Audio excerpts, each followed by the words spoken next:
மொழிபெயர்ப்பார்கள். பாரத் மாதா கி ஜெய்.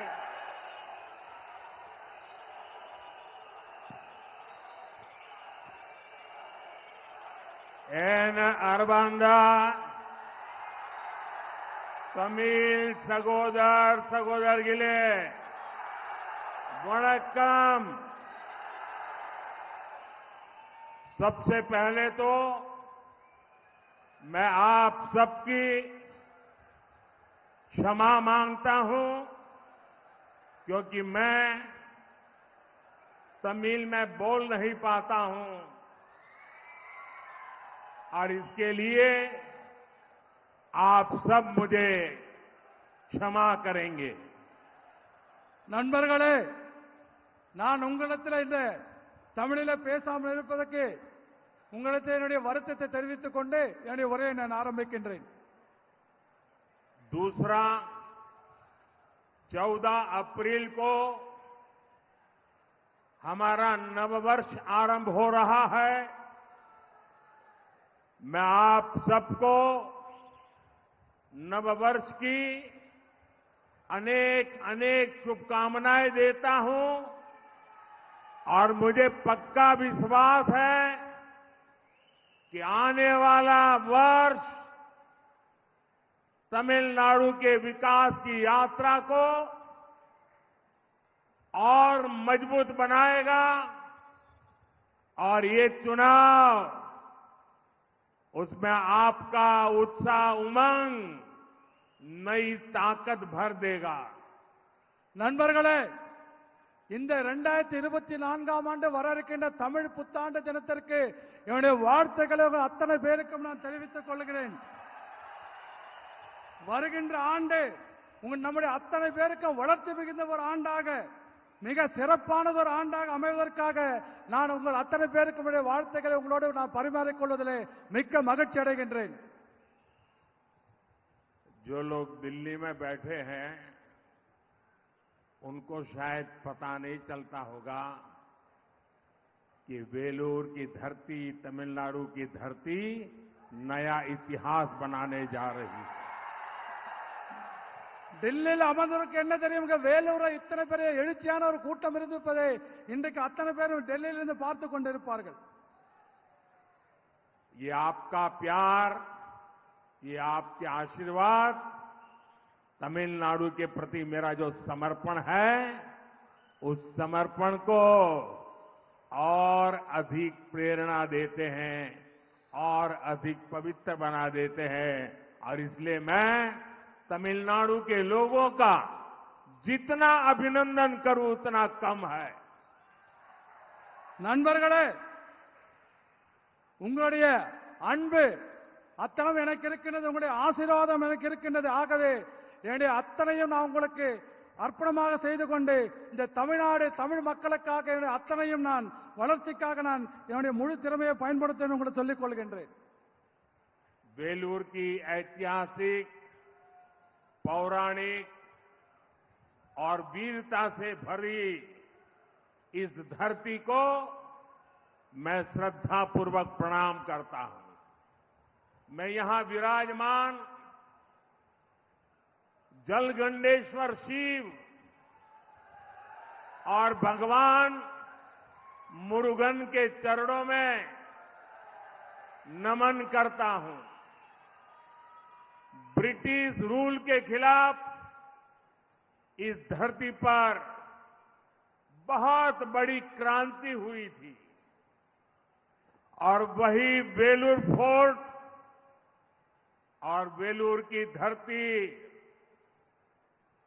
एक बार फिर हिस्ट्री बनते देख रही है। बीजेपी और एनडीए को तमिलनाडु में अपार जन समर्थन मिल रहा है। पूरा तमिलनाडु कह रहा है, एक बार फिर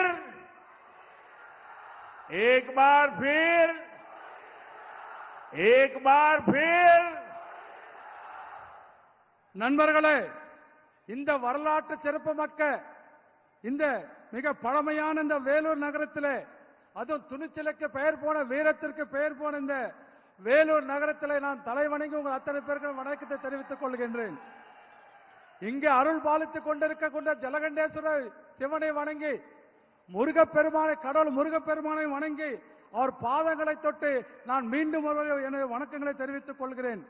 இந்த வேலூர் ஆங்கிலேயருக்கு ஆட்சிக்கு எதிராக இந்த மண்ணிலே மிகப்பெரிய புரட்சி இங்கே ஏற்பட்டுள்ளது, ஏற்கனவே நடந்திருக்கிறது. அதே போல இந்த வேலூர் கோட்டையும் இந்த வேலூர் மண்ணும் மீண்டும் ஒரு வரலாற்று நிகழ்வை காணப் போகிறது என்பதை நான் இந்த நேரத்தை தெரிவித்துக் கொள்கிறேன். தமிழகத்தில் பாரதிய ஜனதா கட்சிக்கும் தேசிய ஜனநாயக கூட்டணிக்கும் மக்கள் ஆதரவு பெருகி வந்து கொண்டிருக்கின்றது. ஆகவே ஒட்டுமொத்த தமிழகம் இன்றைக்கு சொல்லிக் கொண்டிருக்கிறது, மீண்டும் மோடி அரசு, மீண்டும் மோடி அரசு, மீண்டும். साथियों, हमें मिलकर इस 21st सेंचुरी में अपने भारत को, अपने तमिलनाडु को विकसित बनाना है। बीते 10 वर्षों में एनडीए की सेंट्रल गवर्नमेंट ने डेवलप भारत की फाउंडेशन तैयार की है। आपको याद होगा 2014 के पहले भारत को कैसी नजर से देखा जाता था। हमारी इकोनॉमी वीक थी, देश में बिग या स्मॉल डिसीजंस ही नहीं होते थे, केवल स्कैम्स की खबरें आती थी। जब भी अखबार खोलो स्कैम, जब भी नेता का नाम सुनो स्कैम। भारत के बारे में कहा जाता था कि भारत की इकोनॉमी कभी भी फेल हो सकती है, हिंदुस्तान इकोनॉमिकली डूब जाएगा, ऐसा कहा जाता था। நண்பர்களே, இந்த 21வது நூற்றாண்டிலே நாம் இந்தியாவையும் நம் தமிழகத்தையும் அத்தனை பேரும் ஒன்றிணைந்து வளர்க்க வேண்டும். அது மட்டுமல்ல, கடந்த 10 ஆண்டுகளிலே மத்தியில் ஆண்டு கொண்டிருக்கின்ற தேசிய ஜனநாயக கூட்டணி அரசானது நல்ல ஒரு இந்தியாவுக்கான அடித்தளத்தை தயார் செய்து வைத்திருக்கின்றது. ஆனால் 2014ஆம் ஆண்டிற்கு முன்பாக இந்தியா எப்படி இருந்தது நம் அத்தனை பேருக்கும் தெரியும். உலகத்தில் மிகவும் பொருளாதாரத்தில் மிகவும் பலவீனமான ஒரு நாடாக நாம் இருந்து கொண்டிருந்தது. அது மட்டுமல்ல, அந்த 2014 முன்பாக மிகப்பெரிய முடிவுகள் இந்த நாட்டில் எதுவும் எடுக்கப்படாமல் இந்த ஆட்சி நடந்து கொண்டிருந்தது. ஆனால் இந்தியாவை பற்றி எங்கு பார்த்தாலும் உலகத்தில் என்ன செய்தி வரும் தெரியுமா? மோசடிகள், இந்தியாவில் நடக்கிற மோசடிகள், இந்தியாவில் நடக்கின்ற ஊழல்கள், இது பற்றி மட்டுமே நமக்கு செய்திகள் வந்து கொண்டிருக்கின்றது. ஆனால் அது மட்டுமல்ல, இந்தியாவுடைய பொருளாதாரம் என்றைக்கு வீழ்ச்சி அடையும் என்று உலக நாடுகள் முழுவதும் பேசப்பட்டு வந்த நிலையிலே இதற்கு முன்பாக இருந்த அரசாங்கம் செய்து வந்தது. वही भारत आज दुनिया की एक ताकत बनकर के उभर रहा है और मुझे खुशी है कि इसमें तमिलनाडु की बड़ी भूमिका रही है। भारत को स्पेस सेक्टर में आगे ले जाने में तमिलनाडु का बहुत बड़ा कंट्रीब्यूशन रहा है। भारत को मैन्युफैक्चरिंग में आगे ले जाने में तमिलनाडु का हार्ड वर्क रहा है। मुझे विश्वास है तमिलनाडु में बन रहा डिफेंस कॉरिडोर इस राज्य को नई ऊंचाई पर ले जाएगा। तमिलनाडु के युवाओं के टैलेंट ने भारत के इकोसिस्टम को भी मजबूती दी है। இந்தியா இன்றைக்கு உலகத்தின் வல்லரசாக மாறி வந்து கொண்டிருக்கின்றது. அது மட்டுமல்ல, மேலும் தமிழகம் இதற்காக வல்லரசாக மாறுவதிலே தமிழகத்தின் பங்கு மிகப்பெரிய பங்காக இருப்பது எனக்கு பெரிய மகிழ்ச்சி அளிக்கின்றது. விண்வெளி துறையிலே இந்தியாவை முன்னெடுத்துக் கொண்டு செல்வதிலே தமிழகம் மிகப்பெரிய பங்கை வகித்து வந்து கொண்டிருக்கின்றது. உற்பத்தியிலே இந்தியாவை முன்னோக்கி கொண்டு செல்வதிலே தமிழகம் மிக கடுமையாக உழைத்துக் கொண்டிருக்கிறது பெரியோர்களே. அதே போல தமிழகத்தில் அமைந்திருக்கின்ற ராணுவ பாதுகாப்பு உற்பத்தி மையங்கள், அதன் மூலமாக பாதுகாப்பு துறையிலே உற்பத்தி செய்வதன் மூலமாக, தளவாடங்கள் உற்பத்தி செய்வதன் மூலமாக தமிழகத்தை மிகப்பெரிய ஒரு உச்சத்திற்கு கொண்டு செல்லும் என்று நான் மிகவும் நம்பிக்கையோடு இருந்து கொண்டிருக்கின்றேன். அதே போல தமிழர்களுடைய திறமை இந்தியாவினுடைய இந்த அருமையான வளர்ந்து வருகிற சூழலுக்கு மேலும் வலுவை சேர்க்கின்ற வகையில் அமைந்திருப்பதிலே நான் மகிழ்ச்சி அடைகின்றேன். साथियों, एनडीए सरकार बेलूर के लोगों की एस्पिरेशंस को ध्यान में रखते हुए काम कर रही है। उड़ान स्कीम के तहत बन रहा बेलूर का एयरपोर्ट जल्द ही पूरा हो जाएगा।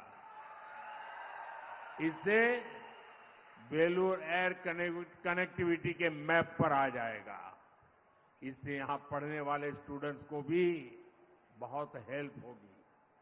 चेन्नई बेंगलुरु इंडस्ट्रियल कॉरिडोर भी बेलूर से होकर गुजर रहा है। इससे यहां की कनेक्टिविटी मॉडर्न होगी। 2014 के बाद से ही एनडीए सरकार ने इस क्षेत्र में रेलवे के विकास के लिए भी बहुत काम किया है। कई स्टेशनों पर रेलवे प्लेटफॉर्म की लंबाई भी बढ़ाई गई है ताकि ज्यादा लंबी ट्रेनें वहां रुक सके। நண்பர்களே, வேலூர் மக்களுடைய எதிர்பார்ப்புகள் அதை மனதிலே கொண்டுதான் தேசிய ஜனநாயக கூட்டணியுடைய அரசாங்கம் செயல்பட்டுக் கொண்டிருக்கின்றது. அதே போல உடான் திட்டத்தின் கீழே இந்த வேலூர் விமான நிலையம் விரைவில் முடிக்கப்படுவது மட்டுமல்ல, இந்த வேலூரை இந்திய வரைபடத்திலே விமான நிலையம் இருக்கக்கூடிய வரைபடத்திலே கொண்டுகின்ற கட்டாயம் நிச்சயம் சேர்ப்போம் என்று இதன் மூலம் சொல்லிக் கொள்கிறேன். இதன் காரணமாக விமான நிலையம் இங்கு வந்தால் படிக்கின்ற மாணவர்களுக்கு இது மிகவும் உதவியாக இருக்கும் என்று நான் சொல்லிக்கொள்ள ஆசைப்படுகின்றேன். அதே போல சென்னை பெங்களூரு இருக்கின்ற தொழில் வழித்தடம் என்று சொல்லக்கூடிய இண்டஸ்ட்ரியல் கார்டு என்று சொல்லக்கூடிய தொழில் வழித்தடம் வேலூர் வழியாகத்தான் செல்லுகிறது. ஆகவே இதன் காரணமாக இது மிகவும் நவீனமயமான ஒரு ஊராக மாறிக்கொண்டிருக்கும் என்பதை நாம் கண்டுகொள்ள முடியும். 2014 முதல் தேசிய ஜனநாயக கூட்டணி அரசு இந்த பகுதியில் இருக்கிற ரயில்வே துறை மேம்பாட்டிற்காக பல்வேறு பணிகளை செய்திருக்கின்றோம். பல ரயில்வே நிலையங்களிலே பிளாட்பார்ம் என்று சொல்லக்கூடிய ரயில் நடைமேடைகளின் நீளம் அதிகரிக்கப்பட்டுள்ளது. ஆகவே அதிதூர ரயில் வண்டிகள் இங்கே நிற்பதற்கு அது ஏதுவாக இருந்து கொண்டிருக்கின்றது. साथियों, तमिलनाडु के लिए एक डेवलप भारत का नेतृत्व करने का समय है, लेकिन डीएमके तमिलनाडु को पुरानी सोच में, पुरानी पॉलिटिक्स में फंसाकर रखना चाहती है। पूरी डीएमके एक फैमिली की कंपनी बनकर रह गई है। डीएमके की फैमिली पॉलिटिक्स की वजह से तमिलनाडु के यूथ को आगे बढ़ने का मौका नहीं मिल रहा है। डीएमके से चुनाव लड़ने और डीएमके में आगे बढ़ने के लिए 3 मेन क्राइटेरिया है, 3 मेन क्राइटेरिया है। First, family politics, second, corruption, third, anti Tamil culture. நண்பர்களே, வளர்ந்த இந்தியாவை வழிநடத்தும் தமிழகம் வழிநடத்தக்கூடிய ஒரு நேரம் இது. ஆனால் தமிழகத்தைச் சேர்ந்த திராவிட முன்னேற்ற கழகம் இன்னும் பழைய சிந்தனையில் இருந்து கொண்டிருக்கிறது மட்டுமல்ல, பழைய அரசியலை செய்து இதிலே நம் அத்தனை பேரும் இதிலே சிக்க வைக்க முயற்சி செய்து கொண்டிருக்கின்றது. ஒட்டுமொத்த திராவிட முன்னேற்ற திமுகவும் திமுக குடும்ப சொத்தாக நிறுவனமாக அது மாறிவிட்டது என்பதை நாம் புரிந்து கொள்ள வேண்டும். திமுகவுடைய குடும்ப அரசியல் காரணமாக தமிழக இளைஞர்கள் முன்னேற முடியாமல் இங்கே வாய்ப்பே இல்லை, முன்னேறதுக்கு வாய்ப்பே இல்லை என்பதை நான் சொல்லிக் கொள்கின்றேன்.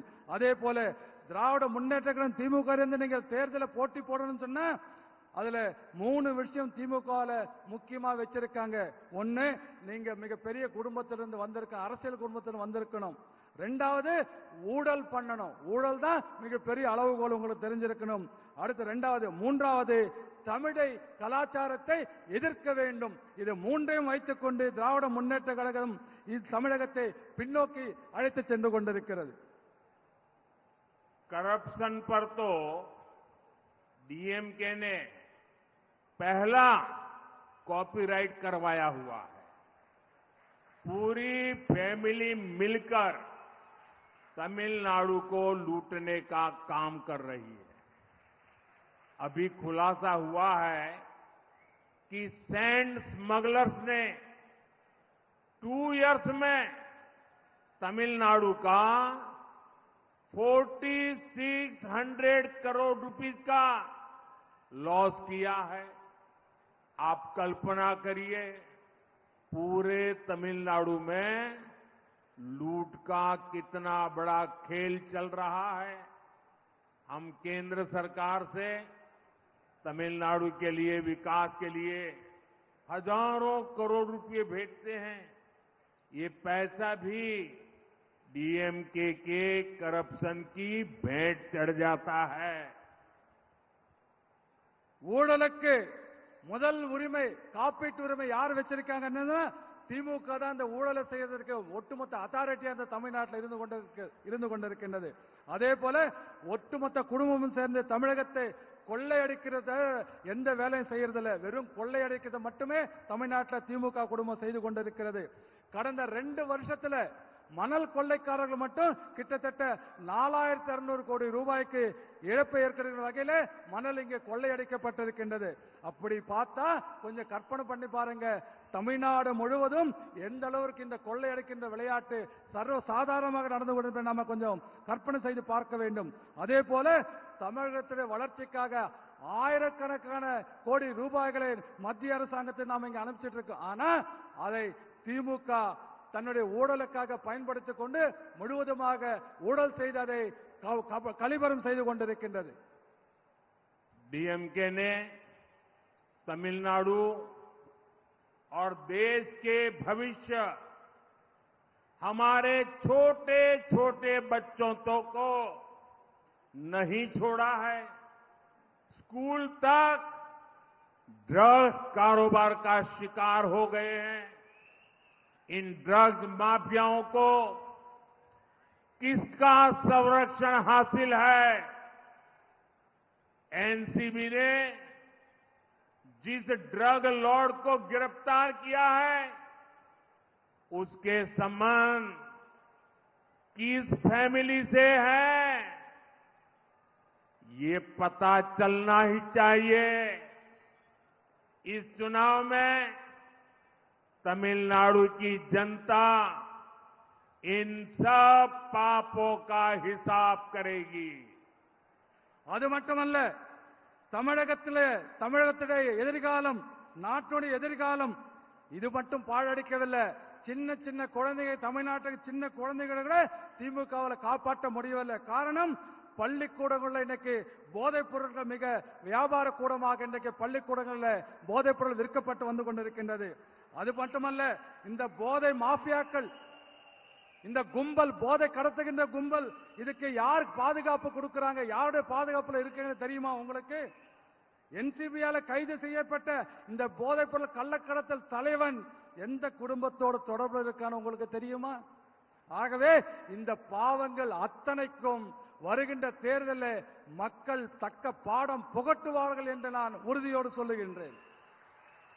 साथियों, डीएमके पार्टी की पॉलिटिक्स का मुख्य आधार है डिवाइड, डिवाइड और डिवाइड. ये पार्टी देश के लोगों को भाषा के नाम पर लड़ाती है, क्षेत्र के नाम पर लड़ाती है, धर्म और जाति के नाम पर लड़ाती है. डीएमके को पता है कि जिस दिन लोग डिवाइड एंड रूल की पॉलिटिक्स समझ गए, ये डीएमके को एक वोट नहीं मिलेगा, एक वोट. इसलिए ये लोग को आपस में लड़ाते हैं. मैंने भी ठान लिया है कि डीएमके की इस दशकों पुरानी खतरनाक पॉलिटिक्स को एक्सपोज करके ही रहूंगा। நண்பர்களே, திமுகவோட முக்கியமான அரசியல் குறிக்கோள் என்ன தெரியுமா? பிரித்து ஆளு, மக்களை பிரித்து வைக்க வேண்டும், மக்களை பிரித்து கொண்டே இருக்க வேண்டும். இதுதான் அவருடைய கொள்கையாக நோக்கமாக இருந்து கொண்டிருக்கிறது. இந்த தமிழ்நாட்டுடைய மக்களை மொழியின் பெயராலே பிரித்துக் கொண்டிருக்கிறார்கள். தமிழ்நாடு மக்களை பிராந்தியத்தை உணர்வின் பெயராலே பிரித்துக் கொண்டிருக்கிறார்கள். அதே போல மதத்தின் பெயரால் பிரிவினை செய்து கொண்டிருக்கிறார்கள். ஜாதியின் பெயராலே ஒருத்தருக்கு சண்டை போட்டுக் கொள்வதற்காக திராவிட முன்னேற்ற கழகத்துடைய கட்சி இங்கே வேலை செய்து கொண்டிருக்கிறது. ஆனா ஒரு விஷயம் திமுக தெரியும், என்றைக்கு இந்த பிரித்தாளுகின்ற சூழ்ச்சி மக்களுக்கு, தமிழக மக்களுக்கு புரிந்து கொள்கிறாரோ அன்றைக்கு அவங்க செல்லா காசு ஆகிடுவாங்கன்னு திமுகவுக்கு தெரியும். அதனால்தான் மக்களை உங்களுக்குள்ள நமக்குள்ள சண்டை மூட்டி சண்டை போட்டுக் கொண்டிருந்தால் அவங்க அதுல குளிர்காய நினைக்கிறார்கள் என்பதை நாம் புரிந்து கொள்ள வேண்டும்.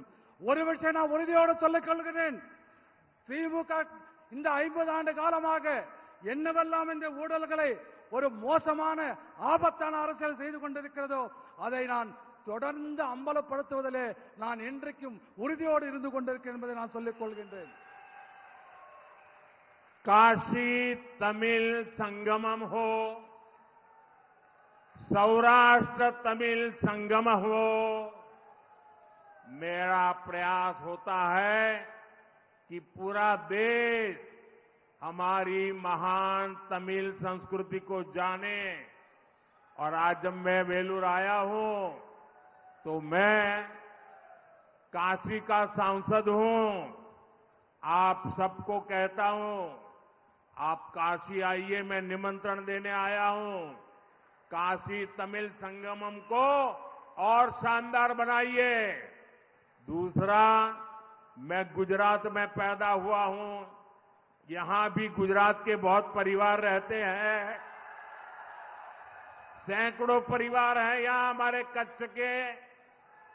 मैं आपको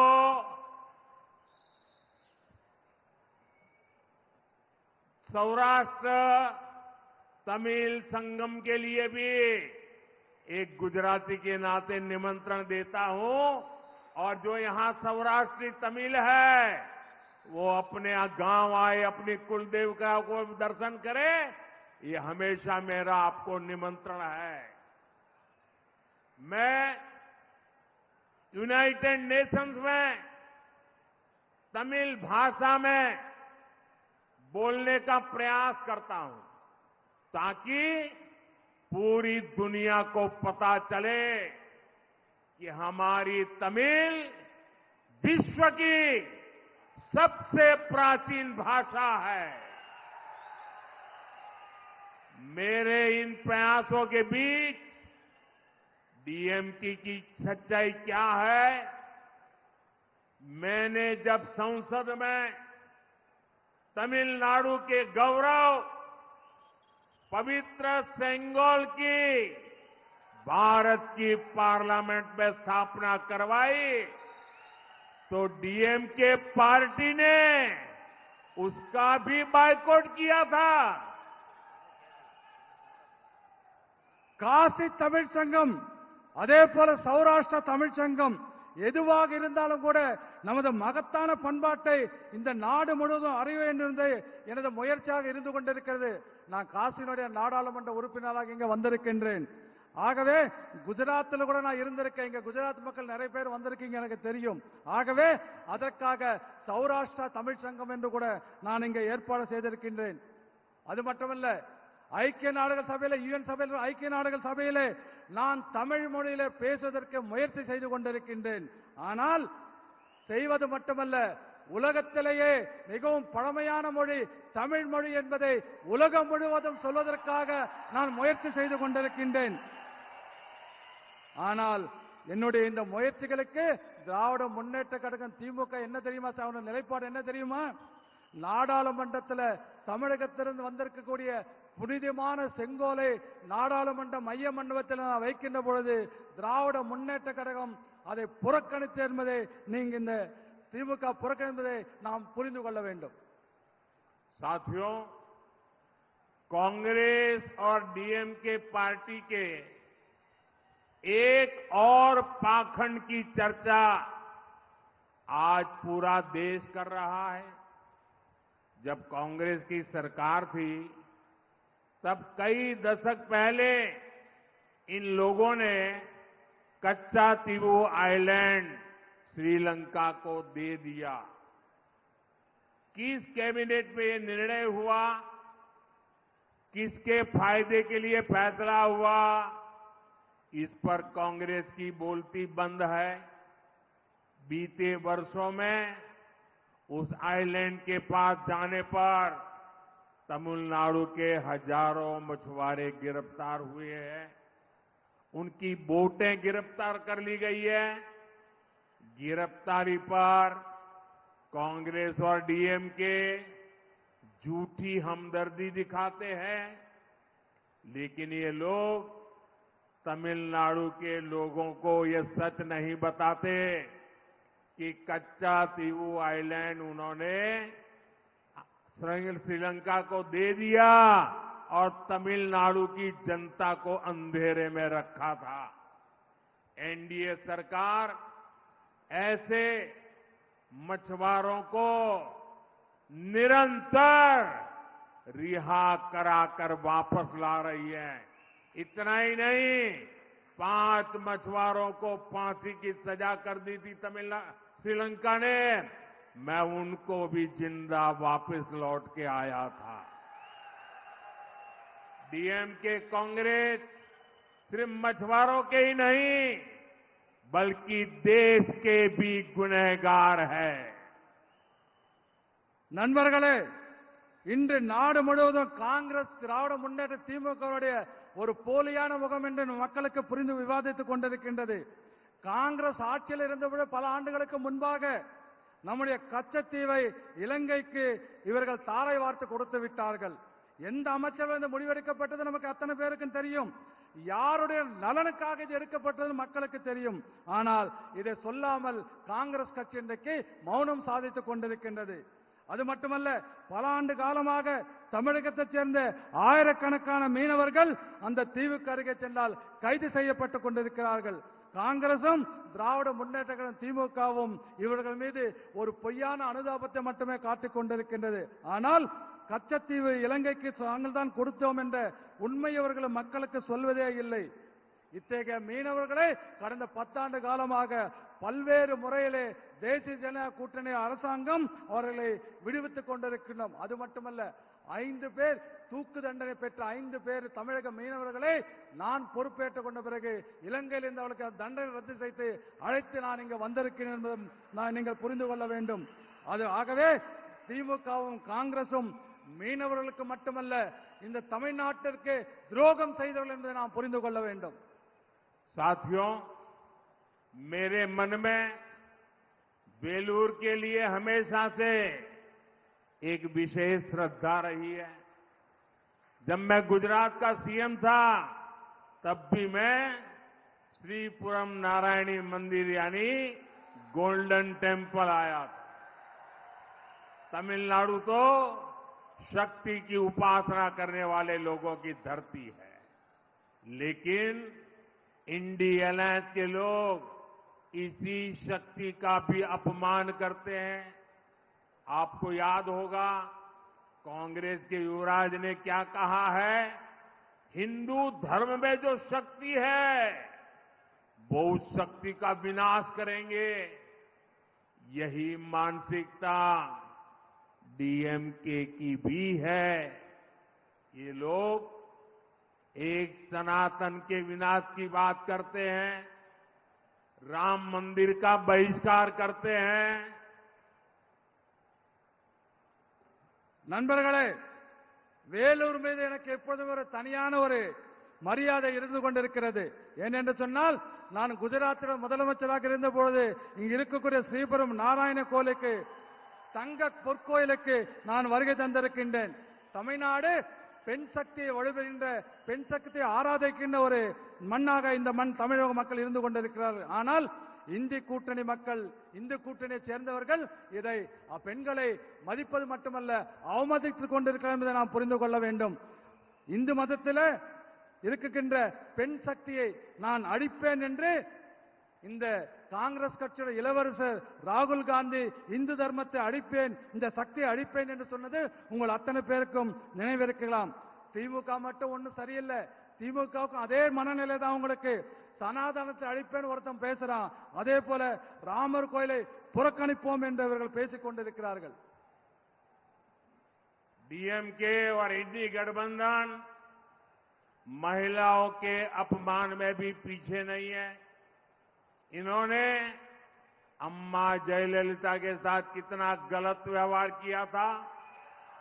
आज भी डीएमके नेता महिलाओं के अपमान में कैसी कैसी भाषा बोलते हैं, ये तो यही वेलूर के लोगों ने ही देखा है। बीजेपी को, एनडीओ को दिया आपका आशीर्वाद सनातन शक्ति की रक्षा करेगा और महिलाओं का सम्मान भी बढ़ाएगा।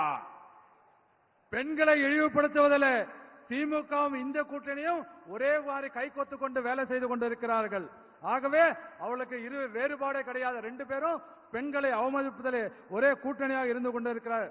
நமக்கெல்லாம் தெரியும் ஜெயலலிதா அம்மாவை எப்படியெல்லாம் இவங்க மோசமாக பேசினாங்க, எப்படி நடத்தினாங்கன்னு நம்ம அத்தனை பேருக்கும் தெரியும்.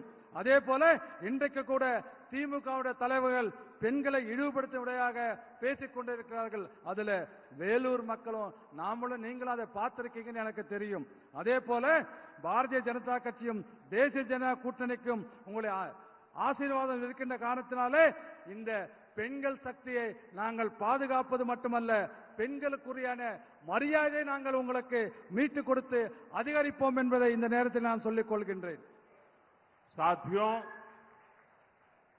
19 अप्रैल को तमिलनाडु के सम्मान के लिए, तमिलनाडु के उज्जवल भविष्य के लिए बहुत बड़ा अवसर आने वाला है। वेलूर से श्री एसी षणमुगम,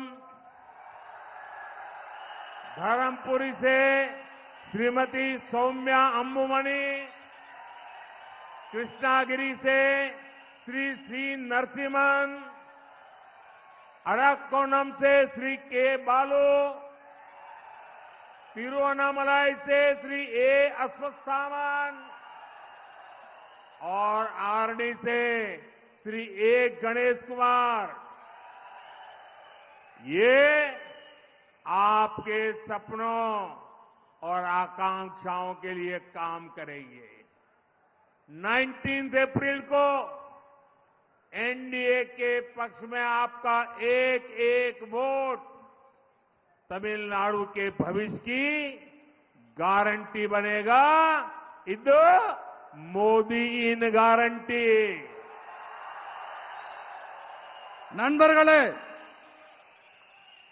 நண்பர்களே, வருகின்ற ஏப்ரல் 19ஆம் தேதி தமிழகத்துடைய மானத்தை காப்பாற்றுவதற்கும் தமிழகத்துடைய எதிர்காலத்தை நாம் காப்பதற்கும் நமக்கு அருமையான ஒரு வாய்ப்பு வந்திருக்கின்றது. வேலூரை சேர்ந்த திரு ஏசி சண்முகம் அவர்கள், தருமபுரியிலே நம்முடைய திருமதி சௌமியா அன்புமணி அவர்கள், கிருஷ்ணகிரியிலே நம்முடைய மரியாதைக்குரிய நரசிம்மன் அவர்கள், அரக்கோணம் பாராளுமன்ற தொகுதியிலே நமது கே பாலு அவர்கள், அதே போல திருவண்ணாமலையிலே நமது ஏ அஸ்வத்தாமன் அவர்கள் மற்றும் ஆரணிலிருந்து நம்முடைய கணேஷ்குமார் அவர்கள் இவர்கள் எல்லாம் போட்டியிடுகிறார்கள். இவர்கள் அத்தனை பேரும் வெற்றி பெற்றால் உங்களுக்கு நமக்கெல்லாம் என்ன கனவு இருக்கிறதோ, உங்களுக்கு கனவு இருக்கிறதோ அந்த கனவுகளை நிறைவேற்றுவது மட்டுமல்ல, நம்முடைய தேவைகளை பூர்த்தி செய்வதற்காக தொடர்ந்து வேலை செய்ய வேண்டும் என்று நான் சொல்லிக் கொள்கின்றேன். ஆகவே ஏப்ரல் 19ஆம் தேதி தேசிய ஜனநாயக கூட்டணிக்கு ஆதரவாக நீங்கள் அளிக்கின்ற ஒவ்வொரு வாக்கும் தமிழகத்தில் எதிர்காலத்திற்கு உத்தரவாதம் இருக்கும் மட்டும் என்பதை நான் மோடியின் உத்தரவாதமாக நான் சொல்லிக் கொள்கிறேன், மோடியின் கேரண்டியாக சொல்லிக் கொள்கின்றேன். देखिए, मैं आपका परिचय करवा रहा हूं और मुझे वहां एक बाल प्रभु राम के वेश में उसके दर्शन हो रहे हैं। मैं आपको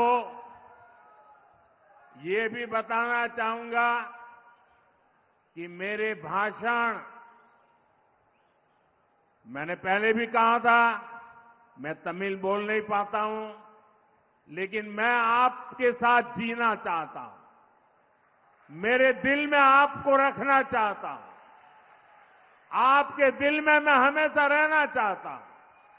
और इसलिए मेरे भाषण अब तमिल भाषा में भी ऑनलाइन उपलब्ध होते हैं।